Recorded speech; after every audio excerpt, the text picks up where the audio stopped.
Boa noite, amada igreja, paz seja com todos, amém? Podemos assentar em nome de Jesus. Quantos de vocês creem que Deus tem um plano para a sua vida? Amém? Levante a mão bem alto assim. Amém? Só quem crê, quem não crê não precisa levantar. Deus tem um plano especial para a sua vida, amém? Glória a Deus. E isso é maravilhoso, e eu vi várias mãos levantadas aqui, e isso é maravilhoso porque isso faz com que a minha posição em relação àquilo que Deus tem para mim passa a ser algo importante, não é verdade, irmãos? Porque se eu creio que Deus não tem nada de especial para mim, acompanhe o meu raciocínio aqui. Se eu creio que Deus não tem nada de especial para mim, então o meu posicionamento para com Deus, ele indifere na verdade, né? Estou falando assim, se eu creio, tá? Que Deus não tem nada para mim, o meu posicionamento vai refletir isso também, né? Agora, se eu creio que Deus tem algo especial para a minha vida, então o meu posicionamento vai ser diferente. Não concorda? Eu vou tomar uma posição diferente, porque há uma responsabilidade na minha vida de conhecer aquilo que Deus tem para mim. E também é um pouquinho de curiosidade, né? Se eu creio que Deus tem algo para mim, eu quero saber o que é. A gente é curioso, não é verdade? Eita, e como a gente é curioso, né? Mas nem vou entrar nesse assunto agora, que não, esse não é o propósito da palavra, mas a gente é curioso. E é isso que é maravilhoso acerca da oração, amados. E é isso que eu quero compartilhar um pouco com vocês hoje, acerca desse tema de oração. Porque a nossa oração a Deus, ela passa a ser uma parceria que nós fazemos com Deus para a obra que Deus tem para realizar na minha vida. Então, começando por mim, eu aceitando e compreendendo e crendo que Deus tem um propósito para a minha vida, a minha parceria de oração com Deus vai ser uma parceria cheia de propósito, não é verdade? Porque eu creio que Deus tem algo especial para mim. Se eu creio que Deus tem algo especial para o meu casamento, então a minha parceria de oração a Deus, Ele também vai envolver o meu casamento, não é verdade? Se eu creio que Deus tem algo especial para a minha família, para os meus filhos, a minha parceria, o meu propósito de oração para com Deus vai envolver a minha família e os meus filhos, não é verdade? Se eu creio que Deus tem algo especial para nós, né? Se nós cremos que Deus tem algo especial para nós como igreja, para que a gente viva, para que a gente esqueci a palavra em português, fugiu agora, mas para que a gente aproveite, para que a gente faça o melhor uso daquilo, né, e receba as bênçãos de Deus como igreja, nós então também vamos tomar uma responsabilidade como igreja, de buscarmos aquilo que Deus tem para nós, não é verdade, queridos? Então a fé naquilo que Deus fala na sua palavra, ela é fundamental para nosso envolvimento em oração. Vocês estão comigo ainda? Amém. Então, queridos, aonde há falta de oração, há falta de fé. Há falta de fé nas promessas de Deus. Aonde não tem oração é porque não tem fé.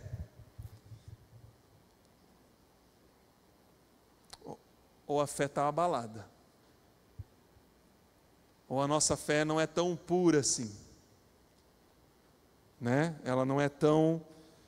E eu quero ler com vocês, e isso não é um problema, amados. Bom, não é porque a gente também vai buscar corrigir, né? E os próprios discípulos, quando tiveram falta de fé, e Jesus falou para eles que eles estavam com falta de fé, qual foi a oração deles? Senhor, dá-nos fé. Nós queremos ter essa fé. Então nós devemos buscar isso, mas isso é um exercício e é uma responsabilidade que nós devemos ter e tomar como nosso, entendeu? Nas nossas vidas. Eu quero ler com vocês Lucas capítulo 18. Eu sei que o pastor André já pregou sobre essa parábola da viúva persistente aqui há 2 semanas atrás, mas eu quero nesse tema de parceria em oração. Diz assim, Lucas capítulo 18, versículo 1. E eu não vou ler toda a história, amados, tá? Você pode deixar marcado na sua Bíblia, você lê depois. Nós vamos tocar em alguns pontos dela, mas diz assim: então Jesus contou aos seus discípulos uma parábola, para mostrar-lhes que eles deviam orar sempre e nunca desanimar. Então Jesus ele revela aqui já de primeira mão qual é o propósito de Deus para nós. Qual é o propósito de Deus para você em relação à oração? É que você deve orar sempre e nunca desanimar. A pergunta que depois ele faz no final da parábola, versículo 8, ele diz assim: contudo, quando o Filho do Homem vier, encontrará fé na terra? Ou seja, quando Jesus for manifestado, que ele virá, nós cantamos, né? Mas não é porque a gente cantou que ele vai vir. A gente canta porque a Bíblia fala que ele vai voltar, né? Então, mas se quando Jesus voltar, porque ele vai voltar, e quando ele voltar, encontrará fé na terra? Será que estaremos perseverando em oração? Será que continuaremos em fé, firmes, orando e buscando ao Senhor, a Deus, ao Rei de todas as coisas? Ou desanimaremos? Qual foi a conversa que Jesus teve com seus discípulos no jardim de Getsemane, quando ele, antes de ser preso, ele falou o quê? Vocês não puderam orar comigo nem uma hora? Vigiai e orai. Então, oração sempre foi um dos pontos principais. Jesus não ensinou os discípulos a pregarem, né, a terem uma aula de homilética, a aprender hermenêutica, a buscar as traduções nos originais, grego, hebraico, aramaico. Ele nunca se preocupou em ensinar nada disso aos seus discípulos. A Bíblia diz que ele ensinou seus discípulos ao quê? A orar.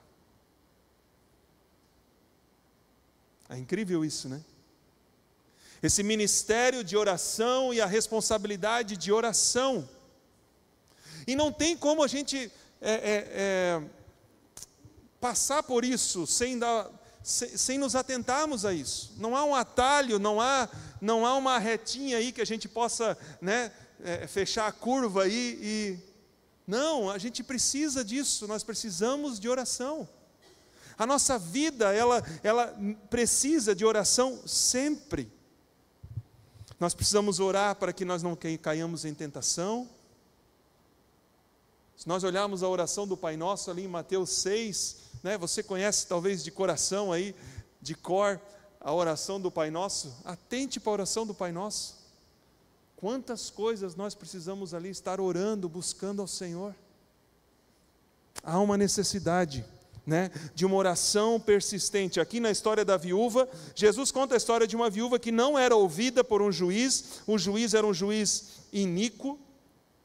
E ela fica insistindo, e chega ao ponto de que ela, por tanto insistir, o juiz fala assim: olha, eu vou ter que fazer alguma coisa, porque essa mulher não larga do meu pé.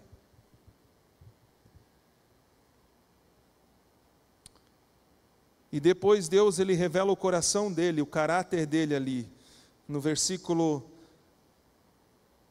7 diz assim: acaso Deus não fará justiça aos seus escolhidos que clamam a Ele de dia e de noite? Essa é uma pergunta retórica, amados. A resposta da pergunta é óbvia. É claro que sim. Deus vai fazer justiça aos seus escolhidos que clamam a Ele de dia e de noite. Deus não vira as costas. Deus não vai fechar a porta. Ele pode aos nossos olhos atrasar na sua resposta. Ele pode aos nossos olhos, a nossa maneira de pensar, Ele pode trazer uma resposta que não é a resposta que nós escolheríamos, mas Ele é Deus. E a Bíblia diz que todo dom perfeito, toda boa dádiva provém dEle. provém dos céus, provém do alto.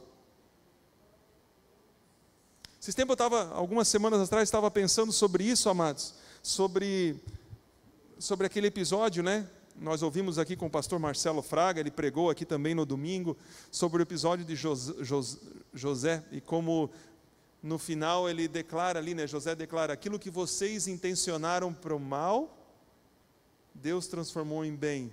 E eu estava refletindo e falando com Deus, e conversando com a Kátia, e falando assim, meu Deus, como é maravilhoso, porque para Deus não há coisa ruim. Não há ruim para Deus.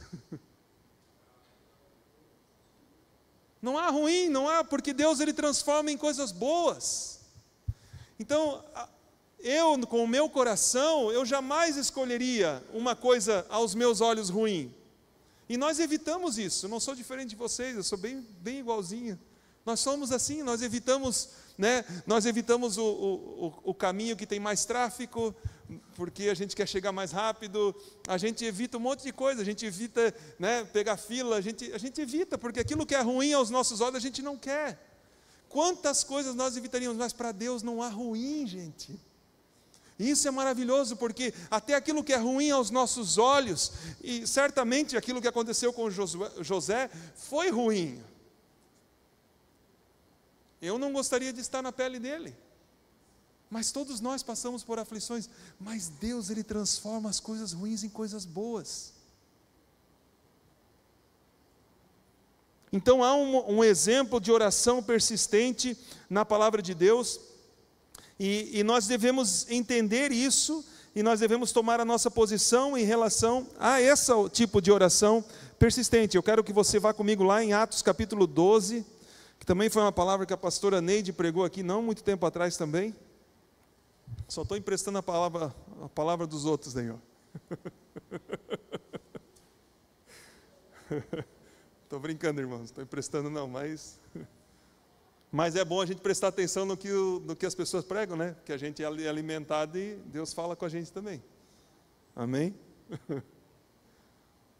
Deus sempre fala, irmãos, independente de quem está aqui em cima. Deus sempre fala. Toda vez que a palavra dele é aberta e é lida, é Deus falando, fica atento. Mas em Atos capítulo 12, versículo 5, diz assim, Pedro então ficou detido na prisão, mas a igreja orava intensamente a Deus por ele. Olha que tremendo isso. Pedro foi preso, Tiago já havia sido morto à espada, ele estava ali praticamente esperando o veredito de Herodes, que viria sobre ele. E Deus e Jesus, né? Deus ali, através das orações da igreja, que eram incessantes, intensas, sem parar, ele foi liberto. Veio um anjo, e a história conta que o anjo foi ali, existia 16 soldados cuidando dele. A cada 6 horas trocava 4, era 4, 4, 4 e 4. 2 soldados eram acorrentados nos pés dele, porque a Bíblia fala que era acorrentado nas 2 pernas, então os soldados ficavam acorrentados com ele. E 2 cuidando da porta. Vem um anjo ali, quebra as correntes, leva ele para fora, faz tudo aquilo, né? A história nós ouvimos, se você não ouviu, você pode ler em Atos capítulo 12 ali. Até aqueles que estavam orando não acreditaram no que eles estavam vendo, mas Deus trouxe a vitória porque houve oração, amados. Então há uma parceria, esse é um aspecto, né, da oração persistente, porque nós fazemos parceria com aquilo que Deus está fazendo. E muitas vezes, irmãos, nós vemos que a oração ela passa a ser como sendo um último recurso. Já tentei de tudo, agora só falta orar mesmo, não tem mais jeito. Quando Deus quer que eu e você entremos nessa parceria de oração com Ele desde o início, por quê? Porque é através das orações que nós conhecemos o coração de Deus para as nossas vidas, para a nossa situação, para o momento em que estamos vivendo. Tem 2 aspectos da parceria de oração que nós temos com Deus. A primeira é no aspecto da comunhão com Deus, da nossa adoração, da nossa vida com Deus, o nosso louvor, aonde nós posicionamos Deus realmente como a figura central das nossas vidas. Eu não sei quanto a vocês, quando eu vou orar,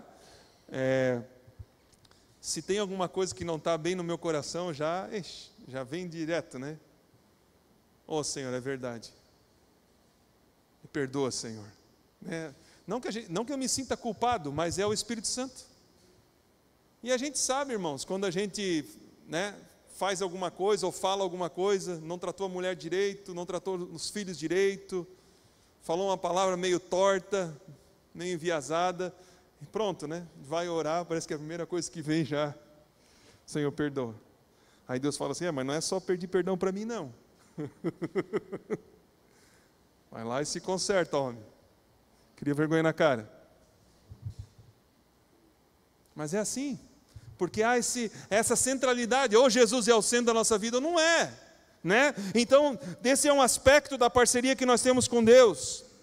E o segundo é o aspecto da oração, que envolve essa responsabilidade minha de eu me associar com Deus naquilo que Deus está fazendo na minha vida.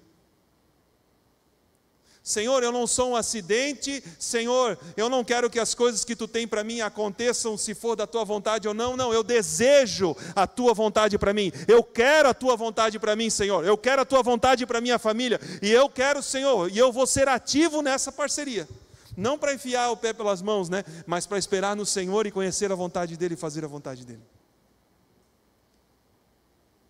Oração é isso, irmãos, é nós entrarmos nessa parceria, de nos associarmos com Deus, significa trabalhar junto com Deus e avançar nos propósitos de Deus para as nossas vidas. Por isso que nós precisamos tomar responsabilidade pelo nosso crescimento espiritual.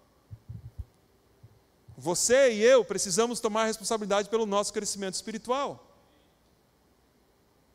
Precisamos ler a palavra de Deus, precisamos conhecer a palavra de Deus. Amém, igreja? Você precisa caminhar com outros cristãos. Você precisa acompanhar. Se você não tem um livro de devocional, compre um devocional. Faça um devocional. Temos aqui um grande número fazendo o devocional dos 100 dias de oração, 100 dias de leitura, todos os dias. Pequenas coisas, mas todos os dias vocês estão se expondo ao Senhor. Faça um plano de leitura diária da palavra de Deus. Aquilo que você tiver dúvida, anote, pergunte. Se você faz parte de um grupo pequeno, maravilha, pergunte lá. Se você ainda não tem isso, anote durante a semana as suas dúvidas e venha para o culto e converse com os pastores aqui, converse com o irmão da igreja, mas se relacione, cresça. Mas não aceite a outra alternativa como sendo, pois é, não deu. Porque não é isso que Deus tem para ti. Não é isso que Deus quer para a sua vida. Deus quer que você cresça em oração, e é através da oração que Deus nos envolve a alcançarmos esses propósitos. E essa parceria estava bem clara na igreja de Atos, quando eles oraram intensificamente, sem cessar, pela libertação do apóstolo Pedro, e eles conseguiram um resultado milagroso. Por quê? Por causa da oração. Não há outra resposta. E não há outra resposta que Deus queira revelar para nós. Então a oração, irmãos, não é uma comunicação unilateral. E não faça da sua oração também uma comunicação unilateral. Às vezes nós somos muito rápidos em sairmos da nossa posição de oração, seja ela de joelhos, seja ela sentado, seja ela onde você está. Nós somos muito rápidos às vezes de sair da nossa posição de oração e nos levantarmos. Já pedi tudo o que tinha que pedir. Já levei todos, não sei mais o que pedir para o Senhor. E a gente termina a nossa oração ali. Se oração não é unilateral, se só eu estou falando, e Deus não comunicou nada ao meu coração, ao meu espírito, eu preciso buscar no Senhor isso, amém, queridos? Vocês estão me entendendo? Se você vai conversar com alguém, por exemplo, às vezes vem o meu filho conversar comigo, e ele lança um monte de coisa, Aí às vezes faz até uma pergunta. Aí quando eu quero ir responder, ele está vindo as costas e indo embora. Eu falo assim, ué, não quer a resposta? Às vezes não precisa, né? Às vezes só de perguntar ele já sabe qual vai ser a resposta. Ou às vezes ele já pensa assim, ó, eu já sei qual vai ser a resposta do meu pai, não vou nem me preocupar. Já sei o que ele vai dizer. Mas quando nós falamos com Deus, Deus quer falar conosco também. Pense nisso, amados. Vou aplicar um pouquinho de lógica aqui, né? Não é sempre que todas as lógicas funcionam, mas pense assim. Se Deus não quisesse se comunicar conosco, por que Ele deixaria a Bíblia? Por que Ele deixaria o Espírito Santo para nós? A Bíblia diz que o Espírito Santo nos guia em toda a verdade. Ele nos leva a Jesus, que é a verdade. Então, irmãos, é a vontade de Deus nos guiar em toda a verdade. A Bíblia diz que Deus não nos deu um espírito de confusão, mas um espírito de ousadia. Então, ou seja, Ele quer nos levar à verdade, Ele quer nos orientar, Ele quer nos conduzir. E Deus faz isso através do Espírito Santo que habita em nós. Então, não faça das suas orações um momento unilateral onde só você lança tudo ao Senhor. Porque até esse versículo de Filipenses capítulo 4, 6, que diz assim,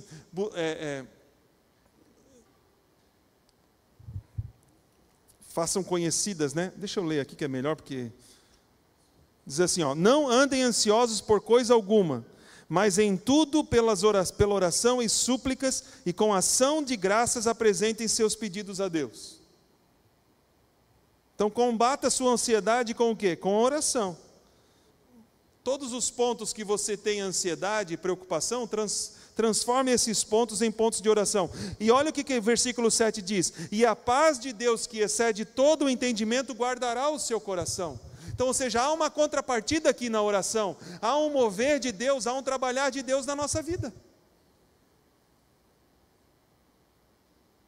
Nunca será unilateral, queridos. Então não vamos fazer das nossas orações um momento onde só nós falamos com Deus, mas vamos dar ouvidos a essa participação do Espírito Santo em oração.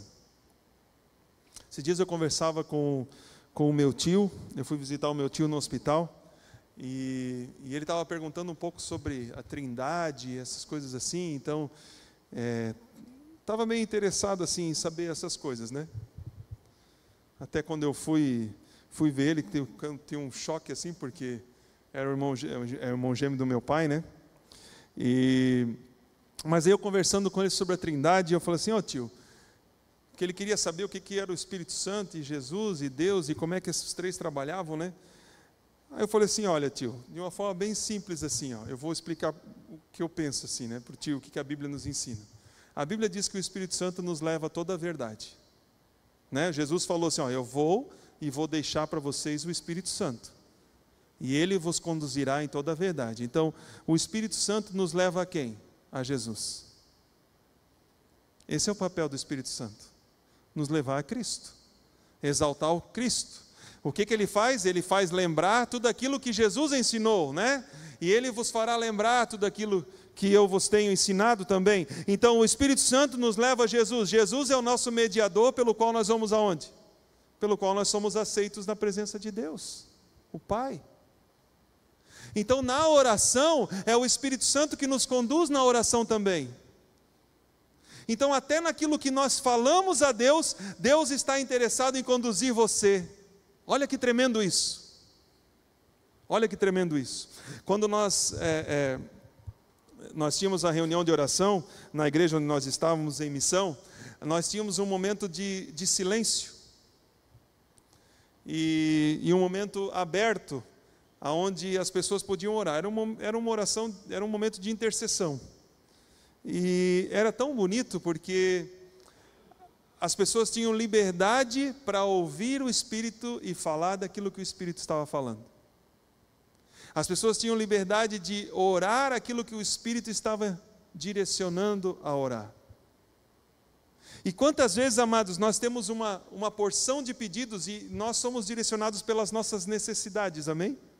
mas o Espírito Santo quer direcionar também por aquilo que para onde Ele quer levar você.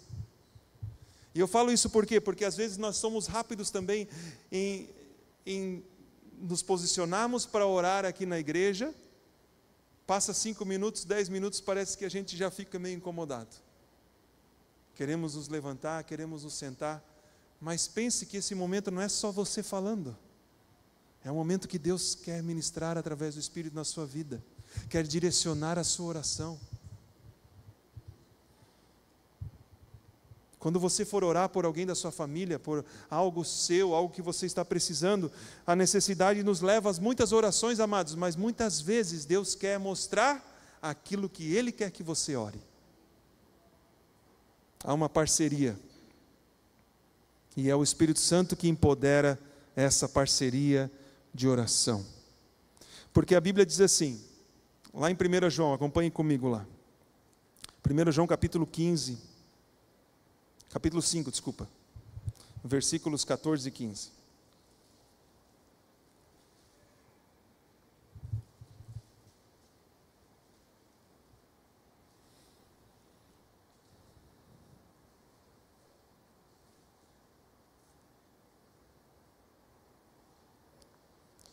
Esta é a confiança que temos a nos aproximarmos de Deus.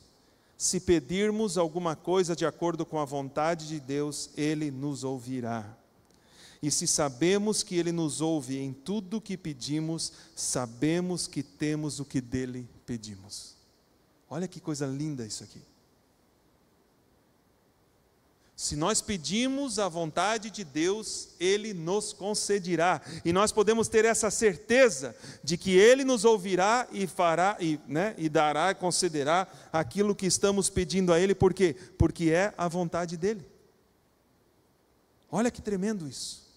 Por isso que é importante nós conhecermos a vontade de Deus. Porque quando nós oramos a vontade de Deus, nós temos essa certeza de que Deus nos dará aquilo que temos pedido. Amém? Então, amados, essa oração dessa viúva persistente, que persistia em oração, é uma parábola, da viúva que Jesus fala aqui em Lucas capítulo 18. Ele faz essa pergunta, acaso, contudo, quando o Filho do Homem voltar, encontrará fé na terra, Ao contrário do juiz injusto, Deus, Ele é fiel e Ele é justo. Nós precisamos perseverar, orar sempre e nunca desanimar. Deus não tardará em trazer a resposta para a sua vida. E nós precisamos reconhecer isso. Amém, queridos? Eu quero contar uma história para vocês que eu escutei, eu até contei na reunião de diáconos que tivemos aí, acho que no mês passado. Mas foi uma história que assim, me tocou muito. Um missionário, uma vez houve um missionário voltando para a Escócia, e esse missionário ia pregar numa igreja, e choveu muito, deu uma tempestade, e o missionário falou assim, foi até o pastor, olha, vai ter culto mesmo, é que eu vim aqui, preparei uma palavra para compartilhar, eu queria levantar recursos para que eu possa voltar para o campo missionário, e agora com essa tempestade, você não acha que seria melhor eu cancelar a reunião, a gente voltar amanhã ou depois de amanhã? Aí o pastor falou assim, não, você vai vir alguns, você vem, vamos fazer como como nós temos planejado. Aí ele foi lá, teve uma meia dúzia de pessoas, e ele fez um apelo missionário para quem gostaria de ir para o campo missionário. E naquele dia, amados, havia um jovem chamado David Livingstone na congregação. E ali ele entregou o seu coração para missões. Ele era um jovem ainda adolescente, ele cresceu, se formou como médico, e depois ele foi para a África. E lá na África ele contava que ele ia de tribo em tribo, subindo, indo pelo rio Nilo e por aqueles lugares todos no interior da África lá. Ele ia subindo de tribo em tribo, e um dia ele chegou numa tribo para pregar, e o chefe daquela tribo falou assim, você pegue todas as pessoas que aqui estão, e vá embora, porque se vocês estiverem aqui hoje à noite ainda, nós vamos matar todos vocês.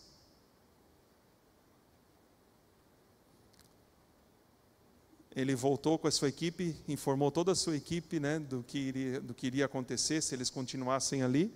Eles decidiram que eles deveriam ficar ali. E eles ficaram ali. Passou aquela noite e nada aconteceu. Eles continuaram a fazer o evangelismo deles, as missões que eles tinham.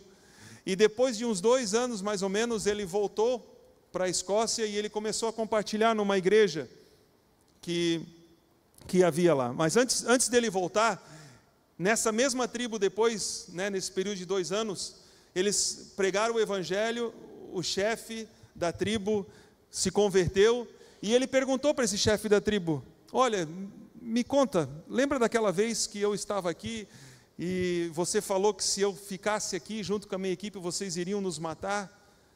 Você não veio nos matar naquela noite? Aí aquela pessoa, o chefe da tribo, falou assim: não, nós viemos, mas havia aqui 39 guerreiros circundando onde vocês estavam, e nós não podíamos chegar perto, nós voltamos e fomos embora. Olha que tremendo. Aí passaram-se, né, esses 2 anos que David Livingstone, missionário, voltou para a Escócia, e ele foi e compartilhou esse episódio numa igreja. No final da reunião, o pastor chegou para ele e falou assim: David, conta para mim, quando é que foi que isso aconteceu? Você tem uma data mais ou menos? Aí o David falou assim: olha, aconteceu isso no dia tal, tal, tal e tal, foi nesse período aqui. E o pastor da igreja onde eles estavam tinha o costume de fazer a anotação de quantas pessoas vieram na igreja, quantas pessoas compareceram no culto, e ele tinha anotado no caderninho lá, ele virou assim. Naquele dia, eles tiveram um culto de oração naquela igreja. Naquele dia eles oraram pelo missionário David e pela equipe deles, e naquele dia havia 39 pessoas no culto de oração orando. Olha que tremendo, queridos. Uma igreja pequena, com 39 pessoas orando,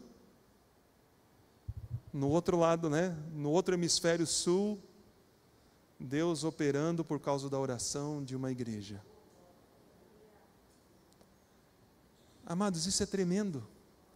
Quando nós entramos em parceria com Deus em oração.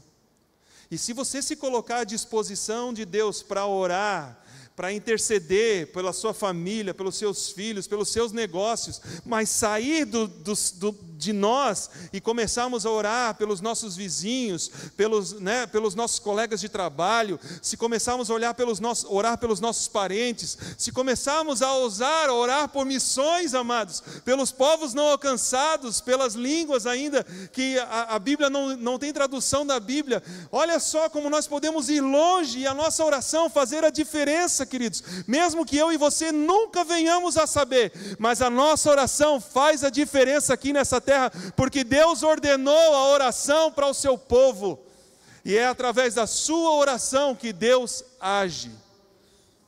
Em nome de Jesus, irmãos, a minha oração é importante e faz a diferença.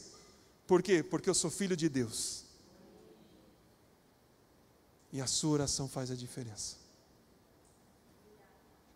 E eu quero que você, nesse momento que nós temos de oração, dobre os seus joelhos.